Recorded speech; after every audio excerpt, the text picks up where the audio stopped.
모든 그리스도인들은 기도를 안 한다고 하지만 사실 기도 많이 하죠. 기도가 다른 것이 아니고 하나님께 우리의 소원을 이야기하는 겁니다. 그죠? 우리 가운데에 힘이 든 것, 또 아니면 바라는 간구, 이런 것들을 하나님 앞에 내어놓는 것이 기도죠. 그런데 이 기도를 왜 할까요? 기도를 하는 가장 중요한 이유는 응답받기 위해 하는 것이죠. 그죠? 하나님, 뭐 우리가 필요한 것이든지 아니면 감사하는 것인지 아니면 뭐 기쁜 일이든지, 뭐 우리가 하나님께 기도하는 이유는 응답받기 위함입니다. 그래서 응답이 없으면 하나님과의 교제도 굉장히 힘들어요. 우리가 하나님 앞에 우리의 손을, 우리의 마음을 올려드리면 하나님께서 우리 가운데에 반드시 말씀을 하십니다. 문제는 무엇이냐면 내가 그것을 캐치하지 못할 때가 많다는 거죠. 응답이 되어야만 하나님과의 교제도 잘 이루어져요. 우리도 그렇잖아요. 누군가 대화를 할 때에 나 혼자 열심히 떠들으면 뭐 대화가 아니죠. 훈계죠. 그런데 내가 얘기하면 그거에 대해서 상대방이 반응을 하고, 또 상대방이 어떤 얘기를 하면 그 얘기에 대해서 내가 또 반응하고, 이래야지 이 대화가 되고 이야기가 되는 것이죠. 하나님의 관계도 마찬가지예요. 그래서 우리가 응답을 받으려면 어떻게 되느냐? 하나님께 부르짖어야 됩니다. 기도해야 한다는 것이죠. 부르짖어야지 응답을 받죠. 부르짖지 않는데 어떻게 응답을 받겠어요? 그래서 우리가 기도할 때에 뭐 하나님께서 귀가 어두워서 못 듣지는 않겠지만 하나님께서 잘 들을 수 있도록 중언부언이라고 하죠. 행수소하지 말고 내가 기도할 때에 이제 개인적으로 기도하는 거죠. 개인적으로 기도할 때에 뭐 미사옥을 많이 안 넣어도 괜찮아요. 그냥 담백하게 아니 뭐 힘들면 힘들다, 어려우면 어렵다, 문제가 있으면 문제가 있다, 그러면 되는데 그렇게 하지 않죠. 앞에다 막 미사옥을 넣고 진짜 하고 싶은 얘기는 나중에 하고 막 뺑뺑 돌릴 때가 많이 있어요. 근데 하나님 앞에 우리가 하나님이 잘 들을 수 있도록 우리가 하나님의 귀에 대고 또박또박 정확하게 그렇게 말하는 것이 중요합니다. 기도가 두리뭉실하게 기도하면 응답도 두리뭉실해요. 우리가 보통 하나님 알아서 해주세요. 뭘 알아서 해달라는, 그죠? 그런 것보다는 조금 더 구체적으로 내 마음을 하나님께 아뢰면 하나님께서도 구체적으로 우리에게 그렇게 방향을, 우리의 발걸음을 인도하십니다. 왜냐하면 하나님께서 우리에게 약속을 하셨어요. 뭐라고 약속하냐면 마태복음 21장 22절에 너희가 기도할 때에 무엇이든지 믿고 구하는 것은 다 받으리라, 이렇게 말씀하세요. 여러분, 이 말씀 가운데 제 마음 가운데 와서 딱 걸치는 마음이 뭐냐면 무엇이든지, 무엇이든지. 여러분, 이 무엇이든지는 아무거나 다 넣어도 됩니다. 내가 뭐 건강 문제, 자녀 문제, 뭐 삶의 문제, 어떤 문제든 다 집어넣으면 돼요. 하나님께서 응답하실 것이다 라고 하는 그 하나님을 신뢰하고 하나님께 구하면 받으리라. 하나님께서 무엇이든지 다 받으리라. 그렇게 말씀을 하고 있죠. 우리는 하나님이 주신 믿음으로 하나님 앞에 당당하게 나갈 수 있는 그런 존재예요. 우리가 그렇게 기도할 수 있는 것은 하나님께서 우리에게 그러한 특권을 주셨다는 것이죠. 우리 12절에 지난주에 그 말씀 나눴죠. 우리가 그 안에서, 그 안이가 누구예요? 예수님 안에서 그를 믿음으로 말미암아, 우리에게 하나님 주신 믿음으로 말미암아 어떻게 하라고요? 담대함과 확신을 가지고 하나님께 나아감을 얻었다 그래요. 하나님께서 우리에게 주신 것이 무엇이냐면 하나님 주신 믿음을 가지고 나갈 수 없는 존재였지만 담대함을 가지고 확신을 가지고 하나님 앞에 나갈 수 있도록 허락하셨다는 것입니다. 그래서 우리는 하나님 앞에 나아갈 수 있는 그런 특권을 가진 자예요. 이것이 택함 받은 하나님의 백성들의 최고의 영광입니다. 최고의 큰 축복이죠. 여러분, 이것보다 더 큰 축복이 있습니까? 우리가 하나님의 자녀가 되었다는 것, 그래서 이렇게 아름다운 찬양을 하고 또 하나님 앞에 예배를 드리는 것, 이것이 하나님께서 가장 기뻐하시는 일이라는 거예요. 특히 유대인들에게 계치급을 받았던 사람들이 누구죠? 이방인들이죠. 그 이방인들이 하나님의 상속자가 되어서 하나님의 자녀로서 떡을 구할 수 있는 것, 이것은요 예전에는 주님이 오시기 이전에는 상상할 수가 없습니다. 여러분, 이방인들은 성전에 온다 할지라도 결코 여인의 뜰 안으로 들어갈 수가 없어요. 지난주 우리 함께 봤죠? 누구든지 이 경계를 넘어가면 죽습니다. 그냥 그 경계를 넘어가는 순간 죽어요. 들어갈 수가 없어요. 여인들이 안에, 이스라엘 백성들이 안에 지성소 안에 못 들어갑니다. 성소 안에 못 들어갑니다. 제사장이라 할지라도 지성도 못 들어갑니다. 들어가는 순간 죽습니다. 하나님께서 그 택하신 하나님 백성, 이스라엘 백성을 택했다는 것, 택함을 받았다는 것, 우리가 구원을 받았다는 것, 그것은 상상할 수 없는 하나님의 은혜라는 것이죠. 이전에는요, 예수님 오기 전에는 이방인들은 절대 구원을 얻을 수 없다고 그렇게 생각을 했죠. 그런데 여러분, 이 풍성한 축복이 사실 누구 때문에 맺게 된 열매입니까? 사도 바울이죠. 사도 바울이 목숨을 걸고 환난을 겪으면서 복음을 열심히 전한 열매라는 것이죠. 사도 바울이 정말 얼마나 많은 그런 환난을 겪었습니까? 그러면서도 그는 목숨도 아끼지 아니하고 열심히, 심지어 감옥에서조차 복음을 전했기 때문에 이런 열매를 맺을 수 있었다는 것이죠. 그런데 문제는요, 이 에베소 성도들이 사도 바울이 지금 옥에 갇혀 있는 것을 이해할 수가 없는 거예요. 왜 그러느냐? 사도 바울이 율법에 능통한 자이죠. 그리고 복음을 증거하고 하나님의 놀라운 기사와 이적을 얼마나 많이 행했습니까? 그런데 그 위대한 사도 바울이 감옥에 몇 달 동안 갇혀 있는 거예요. 그러니까 이 믿음이 연약한 에베소 성도 입장에서는 이해가 안 되는 거죠. 아니, 저렇게 하나님의 놀라운 일을 행하는 사람이 왜 감옥에 갇혀 있느냐? 여러분, 우리도 그럴 때 있죠. 믿음이 좋으신 분들, 목사님이나 이런 장로님들이나 이런 분들이 어려움에 처해 있다, 시험에 빠졌다 그러면 여러분, 일반 성도들 입장에서는 이해를 잘 못해. 아니, 목사님도 그래? 아, 장로님도 그러네? 여러분, 그게 잘 이해가 안 되는 거죠. 왜냐하면 저분들은 그런 문제쯤은 능히 이겨내겠지, 기본적으로 그렇게 생각하기 때문에. 마찬가지라는 것이죠. 지금 이 에베소 성도들이 사도 바울이 감옥에 갇혀 있는 그것을 바라보면서 낙심하고 근심하고 걱정하면서 이제 사도 바울이 전했던 복음조차도 의심이 되는 거예요. 아니, 사도 바울은 그렇게 복음을 전하면서 예수 안에 있는 자들은 어쩌고저쩌고 얘기하면서, 아니, 자기는 정작 감옥에서 뭐 하고 있는 거야? 아니, 처음에는 이 사도 바울을 위해서 기도도 하고 여러 가지 애를 많이 썼겠죠. 근데 시간이 오래 지나니까 조금씩 의심이 들기 시작하는 것이죠. 그래서 사도 바울이 이 에베소 성도들에게 오늘 무엇이라고 권면합니까? 오늘 말씀을 보니까 이렇게 이야기를 해요. 너희를 위한 나의 여러 환난에 대하여 낙심하지 마. 이는 너희의 영광이다. 이렇게 이야기합니다. 여러분, 지금 사도 바울이 뭐라고 했냐면, 내가 지금 감옥에 투옥된 것과 내가 그 감옥에 갇힌 그 일로 인하여서 겪는 모든 환난이 너희에게는 영광이라는 거예요. 여러분, 이것이 신앙의 원리입니다. 이것이 십자가의 원리예요. 기독교는 역설의 종교입니다. 왜 그러느냐? 우리 생각에는 사도 바울이 빨리 석방돼서 사역하는 것이 훨씬 나을 것이라고 생각해요. 실제로 그렇지 않습니까? 우리가 사도 바울이 감옥에서 편지 쓰는 것보다 실제 나와서 복음을 전하고 가르치고 그리고 죽은 자도 막 살리고 그랬잖아요. 얼마나 많은 그런 일들을 합니까? 귀신들이 떠나가고, 심지어는 사도 바울이 썼던 물건들, 그것만 만져도 병이 낫는 그런 엄청난 놀라운 기적들을 행했는데, 감옥에 나와서 빨리 사역을 하는 것이 하나님의 뜻이 땅에서 이루어지는 거 아니겠어요? 그런데 지금 현실은 그렇지 않다는 것이죠. 사도 바울이 오랫동안 갇혀 있는 곳, 이것을 에베소 성도 입장에서는 잘 이해가 안 되는 거예요. 에베소 성도뿐만 아니고 이 당시 초대교회 신앙이 아직 연약하죠. 이 연약한 성도들이 그것을 잘 받아들이지 못하는 것이죠. 그러나 이것이 하나님의 경륜을 드러내는 방법이라는 사실이에요. 우리가 이것을 잘 기억해야 합니다.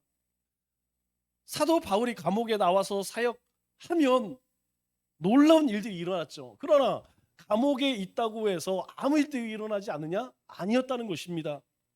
하나님께서는 사도 바울이 감옥에 있든 아니면 나와서 복음을 증거하든 그 자리에 함께 하셔서 놀라운 복음의 역사가 있다는 거예요. 여러분, 이것이 왜 중요하냐면 오늘 우리의 삶에도 동일하다는 것입니다. 마치 우리의 삶이 감옥과 같이 그렇게 갇혀있는 듯한 삶을 살아갈 때가 있어요. 우리의 마음이, 우리의 삶이 마치 사방에 우겨쌈을 단 것처럼 그렇게 고통 가운데 살아갈 때가 있다니까요.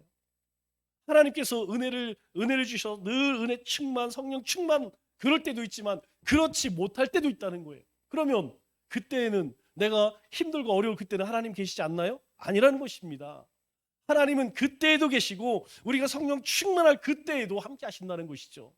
마치 사도 바울이 이방인들에게 복음을 전할 때에 놀라운 역사가 일어난 것처럼 감옥에 있을 때에도 여전히 하나님은 사도 바울과 함께 하셔서 그를 통해 일하고 계셨다는, 이게 하나님의 경륜이라는 거예요.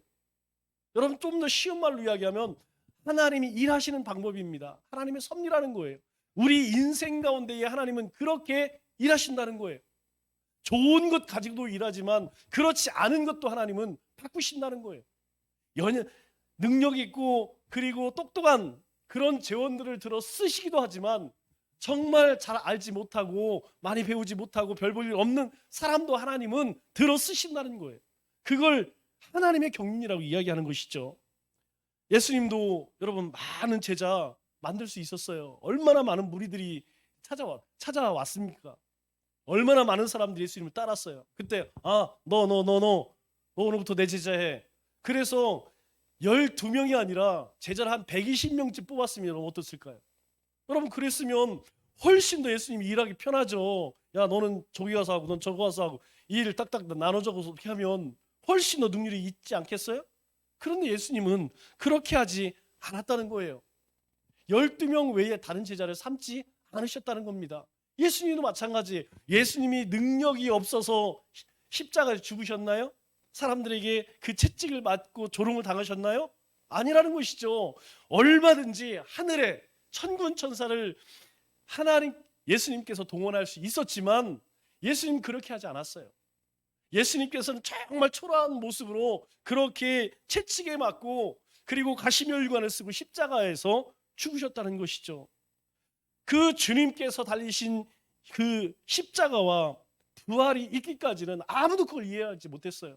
아니, 도대체 왜 저는 그지 같은 제자들을, 아니 예수님은 왜 저렇게 무력하게 십자가에 돌아가실까?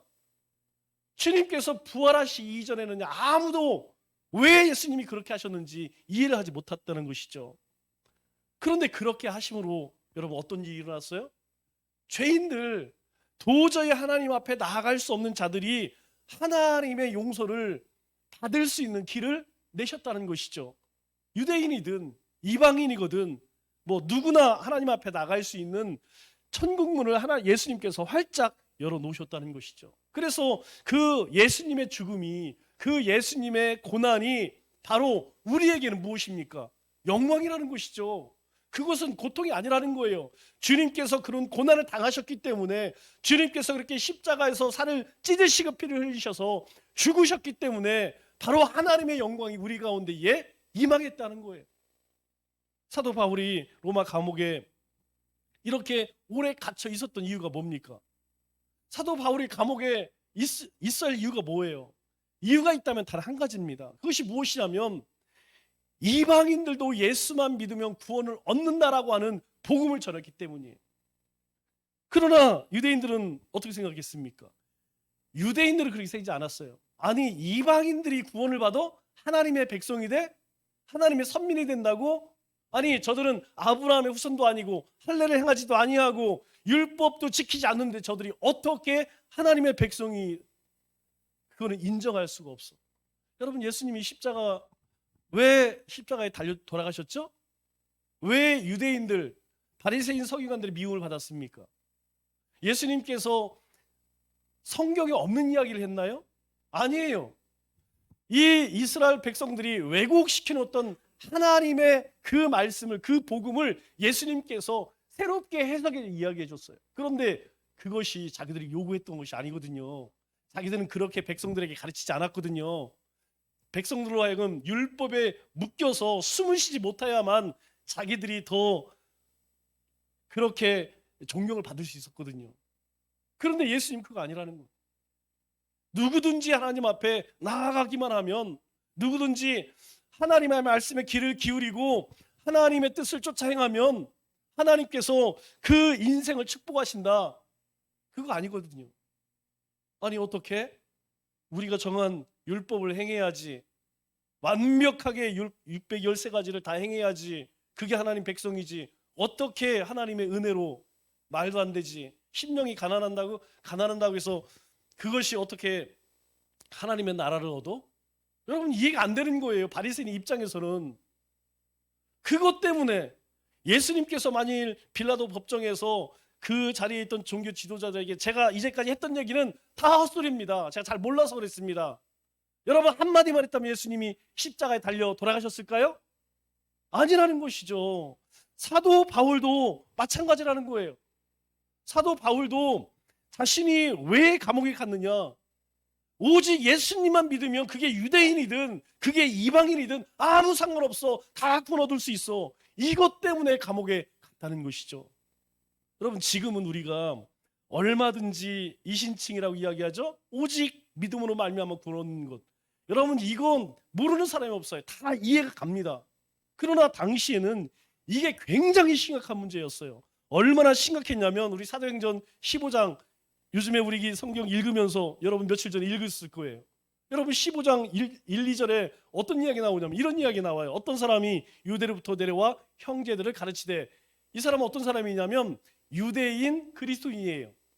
유대인 가운데에 예수 믿는 사람이죠. 그 사람이 뭐라고 와서 뭐라고 하냐, 너희가 모세의 법대로 할례를 받지 아니하면 너희 구원을 받지 못하리라. 이상하죠? 아니 예수님만 믿으면 구원을 받는다고 지금 제자들과 사도 바울이 그렇게 가르치고 전했는데, 아니 유대인 그리스도인이 뭐라고 이야기하냐면 모세의 법대로 할례 행하지 않으면 구원도 없어, 이렇게 이야기하는 거예요. 그러니까 어떤 문제가 생기냐, 2절에 보니까 바울 및 바나바와 바울하고 그들 사이에, 그 유대에서 온 사람들이죠, 적지 아니한 다툼과 변론이라는 거, 이야기만 한 것이 아니라는 겁니다. 여러분 다툼 뭐예요? 잘 모르시면 경상도 사람들 이야기하는 거 들어보세요. 이게 뭐 대화인지 싸우는 건지 그랬다는 것이죠. 누구와? 바울과 바나바가 그들에게 야 그거 아니야, 이전에는 너희가 그렇게 하나님께서 우리에게 율법을 주었지만 그 율법 우리가 다 행할 수 있었니? 없었잖아. 그래서 우리가 죄 가운데 하나님이 진노 가운데 살았잖아. 그래서 나라도 다 빼앗겼었잖아. 그런데 그 성경에서 이야기하는 예수님을 우리에게 보내주셨잖아. 아무리 이야기를 해도 대화가 안 되는 거예요. 그래서 형제들이 이 문제에 대하여 바울과 바나바 및 그 중에 몇 사람을 예루살렘에 있는 사도와 장로들에게 보내기로 작정하니라. 예수님만 믿으면 구원받아. 그런데 이 유대인 가운데에는 그렇게 생각 안 했어요. 아니 말도 안 되지, 율법도 행해야지, 할례도 행해야지, 어떻게 예수님만 믿어서 구원을 얻는다고? 하나님의 백성이 된다고? 이것은 있을 수가 없어. 초대교회에 많은 사람들이 이런 생각을 하고 있었다는 거예요. 특별히 이 유대인 성도와 이방인 성도 가운데에서 이 문제로 인하여서 끊이지 않는 갈등이 생기는 겁니다. 왜 그렇겠어요? 여러분 이방인 성도들이 할례가 뭔지를 알겠어요? 율법이 뭔지를 알겠어요? 그런데 이 유대인 성도들은 이미 나은 지 8일이 되면 할례를 행합니다. 이미 자기가 이게 뭔지도 모를 때 할례를 행해요. 그리고 평생 어려서부터 늘 성경을 읽고 암송하고 그렇게 자랐기 때문에 율법에 대해서 줄줄줄 그냥 자동으로 몸이 움직여요. 몸이 기억한다고 이야기하죠? 그들은 절대 안식일 날 땀 흘리는 일을 하지 않습니다. 자기 종에게 시킬지언정 자기는 절대 율법을 어기는 일을 안 해요. 정말 대단한 사람들입니다. 그 사람들이 이 이방인 성도를 볼 때 얼마나 한심하겠어요. 야, 저거 저게 진짜 저거 신앙생활 하는 거야? 여러분, 저도 예전에 그랬어요. 예전에 아이들 올 때 머리 막 물들이고 바지 구멍 뚫린 거 있고 막 오면 저게 지금 예배를 드리러 온 거예요. 저게 속으로 저거 말은 시험 넣을까 못했지만 그런 거 보면서 제가 마음이 되게 불편했다니까요. 제가 예전에 그랬어요. 저도 예전에 그랬어요. 여러분들 다 그랬을걸요? 지금도 아마 예배 드릴 때 그렇게 껄렁껄렁 오면 저게 지금 예배를 드리러 온 건지 마는 건지. 여러분, 우리도 그 하찮은 것 때문에 그런 모습을 보면 마음이 불편한데, 이 사람들은 생명처럼 그렇게 어려서부터 살아왔는데 이방인 성도들을 바라보면서 그들과 싸움이 안 나겠어요? 이 유대인들이 드리는 예배와 기도, 이방인들이 드리는 예배하고는요 격이 다릅니다. 여러분, 우리도 그렇잖아요. 어려서부터 신앙생활 하는 사람들이요 그 신앙의 틀이 있습니다. 그러나 중간에 신앙생활 하는 사람은요 아직 그게 잘 정립이 돼 있지 않아요. 오락가락 합니다. 세상 거하고 신앙 거하고 왔다 갔다 할 경우가 많이 있어요. 왜? 이미 세상에서 살아왔던 삶의 방식이 내 몸 안에 있기 때문에 쉽게 바뀌어지지 않아. 그러나 어려서부터 신앙생활 하는 사람은요 적어도 교회 안에 와서는요 절대로 경고망동하지 않습니다. 말 함부로 하지 않습니다. 왜? 그렇게 배웠기 때문에. 그런데 이 유대인들이 그걸 쉽게 버리겠냐고요. 그래서 이 말씀을 보면 다툼과 변론이 그들 가운데에서 일어났다 그렇게 이야기해요. 그래서 사도 바울과 바나바가 이 유대인 성도들을 설득도 하고 가르치기도 하고 그래도 해결이 안 되는 거예요. 그래서 어떻게 결론을 냅니까? 안 되겠구나, 이거 큰 문제구나. 이게 에베소뿐만 아니라 안디옥 교회, 이 이방에 세웠던 교회 가운데에서 이 문제가 계속. 여러분 한번 생각해 보세요. 이쪽은 헬라파고 이쪽은 유대인파라고 한번 생각해 보세요. 여러분, 교회 오면 이게 서로 화합해서 이게 기쁨이 있어야 되는데 오면 왜 한이 많이 그것 때문에 지지고 보고 싸우면 그게 예배가 되겠냐고요. 그래서 안 되겠다. 그래서 바나바와 바울이요 예루살렘에 가서 사도들과 장로들에게 이 문제에 대해서 우리가 결론을 줘야겠다. 이걸 어떻게든지 이걸 확실하게 해둬야겠다. 그래서 당시 예루살렘 교회의 첫 번째 공적인 회의가 이 문제 때문에 회가 열려요. 여러분, 이상하죠? 첫 번째 문제라면 적어도 우리가 복음을 어디로 전할 것인지, 선교사는 어떻게 파송할 건지, 교회는 어떻게 운영할 건지 이런 거에 대해야 되지 않겠어요? 그런데 그런 게 아니고 바로 이 문제를 어떻게 할 것이냐. 오직 믿음으로만, 예수님을 믿는 믿음으로만 구원을 얻느냐, 아니면 거기에다가 율법도 할례도 행해야 하느냐. 그것 때문에 사도 바울과 바나바가 이제 예루살렘에 가서 제자들과 이것에 대해 경론을 벌입니다. 그 결론이 뭐예요? 11절 말씀을 보면 결론적으로 이렇게 이야기해요. 베드로가 우리는 그들이 우리와 동일하게, 그들이 누굽니까? 이방인들이죠. 우리와 동일하게 주 예수의 은혜로 구원받을 줄을 믿노라. 다만 피가 섞인 거, 그리고 율법에서 어미 금하는 세 가지가 있어요. 그거는 금하게 하자. 우리가 어떻게 생명이 피에 있는데 피가 있는 것을 먹겠느냐. 그거는 우리가 편지해서 그건 하지 말라고 하고, 구원은 예수님 믿는 걸로 그렇게 결론을 내리자. 왜 그러냐면 베드로도요 자기가 하나님의 은혜를 경험하기 전까지는 몰랐어요. 자신도 이방인을 만나면 자기도 모르는 사이에 어떻게 해요? 고개를 돌리는 거예요. 특별히 사도 바울에게 책망받은 이유가 뭡니까? 밥 먹는데 이방인과 겸상 안 됩니다. 그래서 사도 베드로가 그 자리를 떠나게 돼요. 그것이 나중에 사도 바울 귀에 들어가죠. 왜 그러냐면 이 베드로에게도 어려서부터 그렇게 살아왔기 때문에 이방인과 겸상을 해? 이건 있을 수가 없는 거죠. 자기도 모르게.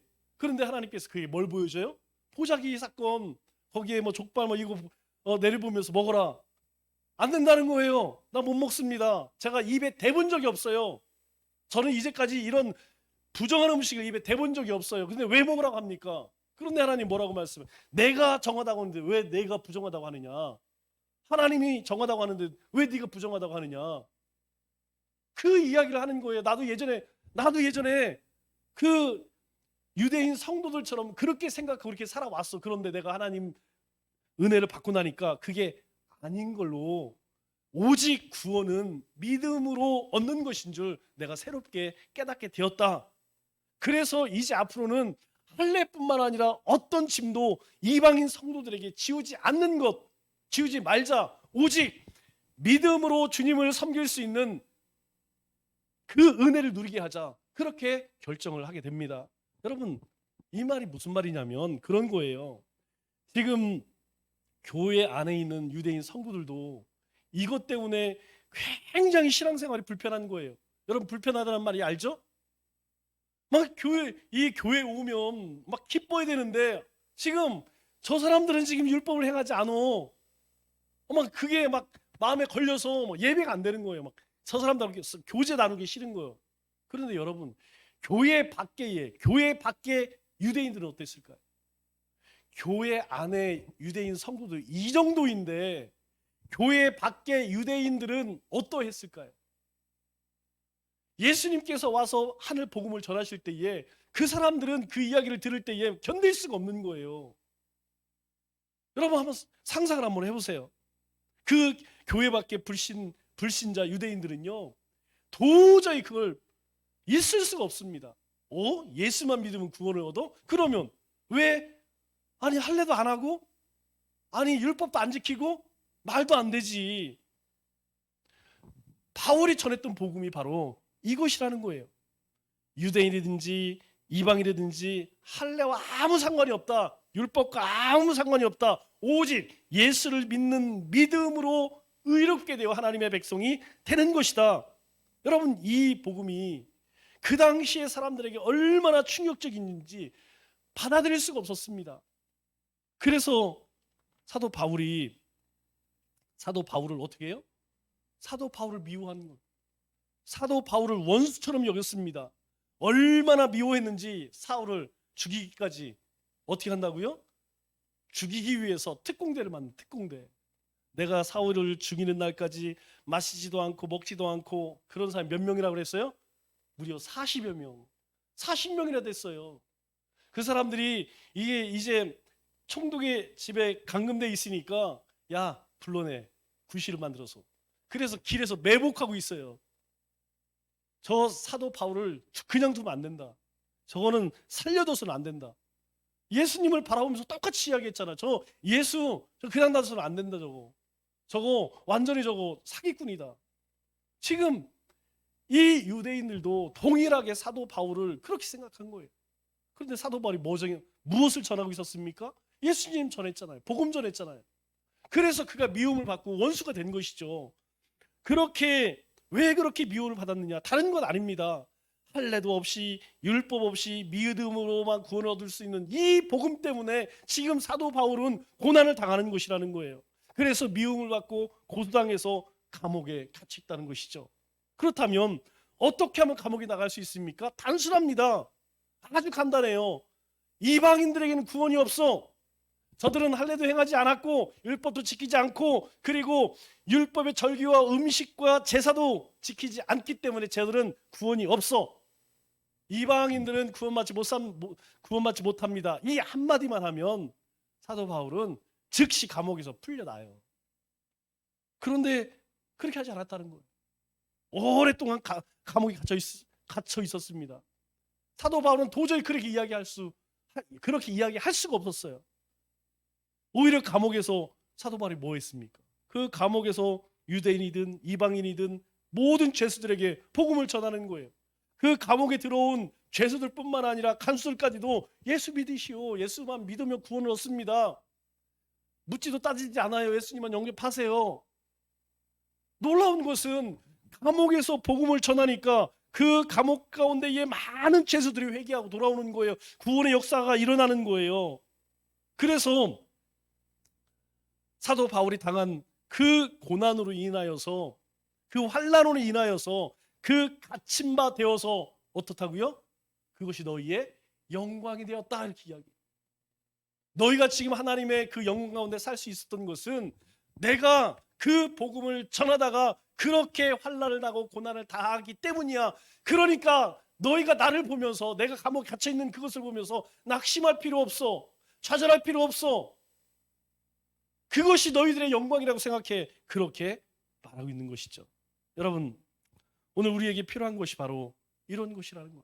한 영혼을 위해서 여러 환난과 고난의 그 자리를 감수하는 것, 그것이 바로 십자가의 도라는 거예요. 여러분, 이것이 복음의 능력이고 이것이 교회의 능력이라는 것입니다. 하나님의 구원을, 우리로 하여금 구원을 받은 하나님의 영광을 경험한 우리가 교회로 세상 가운데 끌고 올 수 있는 그런 사명자라는 거예요. 하나님 우리를 그렇게 부르셨다는 거예요. 하나님께서 사도 바울을 쓰신 것처럼 하나님께서는 우리도 그렇게 쓰기를 원하신다고 말씀하고 있는 것이죠. 오늘 교회에서 가장 귀한 사람들이 누굽니까? 저는 그렇게 생각해요. 교회에서 가장 귀한 사람들은 얼마든지 잘 살 수 있음에도 불구하고, 얼마든지 출세의 길이 열려 있음에도 불구하고, 얼마든지 편안한 그런 삶을 살 수 있음에도 불구하고, 하나님이 나에게 주신 그 사명, 하나님이 나에게 주신 그 영혼, 그것 때문에 감옥에 갇혀 있는 사도 바울처럼 그렇게 복음을 위해서, 하나님의 나라를 위해서 헌신하고자 하는 사명자, 바로 그것이 교회의 가장 귀한 사람이라는 거예요.